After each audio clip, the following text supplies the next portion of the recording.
안녕하세요. 체리스포츠의 체리입니다. 자, 오늘은 보폭에 대해서 설명해 볼게요. 보폭은 우리가 두 가지로 나눌 수 있는데, 체리스포츠가 말하는 보폭은 뛰지 않았을 때 보폭이에요. 우리 시계에 나오는 것은 뛰었을 때 보폭이고, 체리스포츠가 말하는 것은 뛰지 않았을 때 보폭입니다. 체리스포츠의 최대 보폭은 이 정도밖에 되지 않아요. 이게 답니다. 저는 이게 100%예요. 그러면 더 뒤로 보폭을 낼 수 있지 않냐라고 하는데, 이렇게 더 내버리면요, 다리가 이렇게 접어지잖아요. 이렇게. 그러면 추진력을 낼 수가 없어요. 여기서 해서 이렇게 밀 수가 없어요. 어떤 선수도 마찬가지예요. 우리가 최대 추진력을 내려면 다리가 이렇게 쫙 뻗은 상태에서 추진력을 내게 되는데, 너무 뒤로 가버리면 다리가 접어져가지고 추진력을 낼 수 없습니다. 그래서 제가 쓸 수 있는 보폭은 여기 이만큼밖에 아니에요. 얼마 안 되죠. 자, 그러면 이제 걷는 사람의 보폭은 얼마냐? 이 정도 될 거예요. 이 정도 걷기. 그 다음에 피치 주법은 이 정도. 그 다음에 스트라이드 주법은 이 정도 됩니다. 여기서 추진력은 많이 발생해요. 자, 그 다음에 엉덩이 높이를 한번 보세요. 엉덩이 높이가 얼마나 내려간지. 자, 걷기. 그 다음에 피치. 그 다음에 스트라이드. 스트라이드 주법은 여기 많이 내려가잖아요. 엉덩이가 많이 내려가잖아요. 그런데 엉덩이가 이만큼 내려왔는데 보폭을 요만큼 하는 사람들이 있어요. 내린 만큼 보폭이 넓어져야 되는데, 내린 만큼 보폭이 넓어져야 자연스러운 자세가 나오는데, 이렇게 내렸는데 이만큼 해서 그냥 차 올리는 사람이 있어요. 이러면 자세가 엉거주춤이 됩니다. 밸런스가 안 맞는 거예요. 이 정도 돼야죠. 이 정도. 근데 이렇게 뛰는 사람도 있어요. 이렇게 뛰면 엉거주춤 이렇게 뛰는 거예요. 이렇게. 자, 그리고 또 한 가지.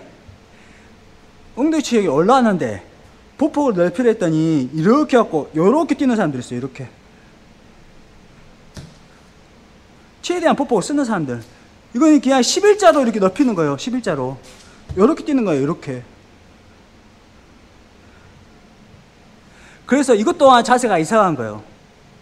자, 그리고 이제는 앞에 착지점에 그 무릎을 한번 보세요. 내가 이만큼 이렇게 뺐어요. 그러면 무릎이 어느 정도 굽어졌어요? 착지점이 이만큼이다. 이렇게 가야 되니까 이만큼 굽어졌잖아요. 최대 보폭일 때. 그러면 이 정도 할 때는 펴지죠?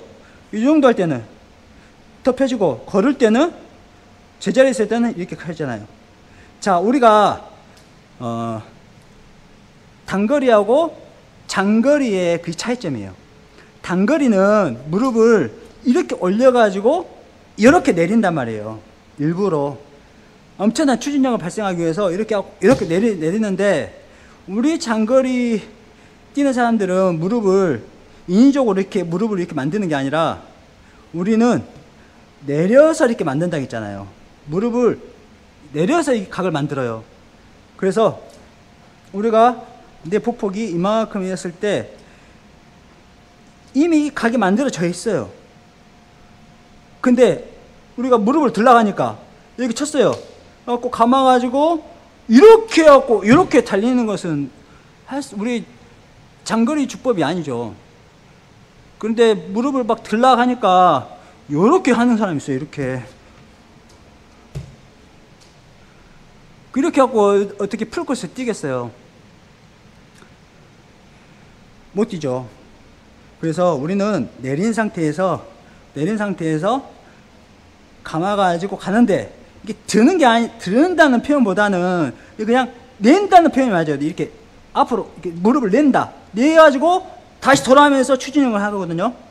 이게 달리기의 메커니즘이 어떻게 되냐면, 밀어가지고 와가지고 돌아오면서 다시 이게 추진력을 발생하는 거예요. 이제 잘하는 선수들은 가가지고 여기 이게 짧을지 몰라도 아무튼 가서 이렇게 착진을 하지 않습니다. 가서 와가지고 이렇게 착지를 해요. 와가지고.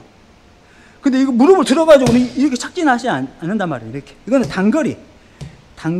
그래서 최대한 지면에서 이렇게 가는 거예요. 그래서 무릎을 이렇게 드는 게 아니라 어떻게 보면 무릎을 이렇게 내민다 정도로 되겠어요. 이 엉덩이 축을 유지하면서 이렇게 내민다. 꼭 드는 것처럼 보여도 실질적으로 드는 것은 이렇게 드는 거죠. 자, 여러분. 자, 보폭은, 실제 구조상 내가 쓸 수 있는 보폭은 이 정도고요. 이제 달렸을 때 보폭은 이게 추진력이 발생해가지고 점프해가지고 나가는 거죠. 점프해서 나가는 것은 보폭은 변수가 많아요. 일정하지 않는데 우리가 신체 구조상 쓸 수 있는 보폭은 항상 이 정도밖에 안 돼요. 그래서 이게 100%라면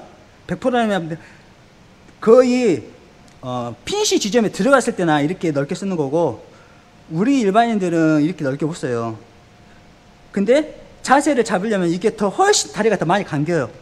쭉 뺐을 때 이것을 최대의 보폭을 썼을 때 빨리 넘겨야 되니까 다리가 이렇게 자연스럽게 추진력을 세게 쳤잖아요. 그러면 차가지고 이게 다리가 쉽게 이렇게 올라오지, 우리는 이렇게 해가지고는 달릴 수가 없고, 한 80% 정도, 이 정도에서 우리는 추진력을 발생해가지고 이렇게 올라오는 겁니다. 그래서 만약에 우리가 달리기 대회를 나가면 100%는 거의 이제 꼬리 지점에 들어갈 때 쓰는 거고, 80% 선에서 계속 이렇게 갖는 거예요, 이렇게. 자, 지금까지 체리스포츠의 체리였습니다. 감사합니다.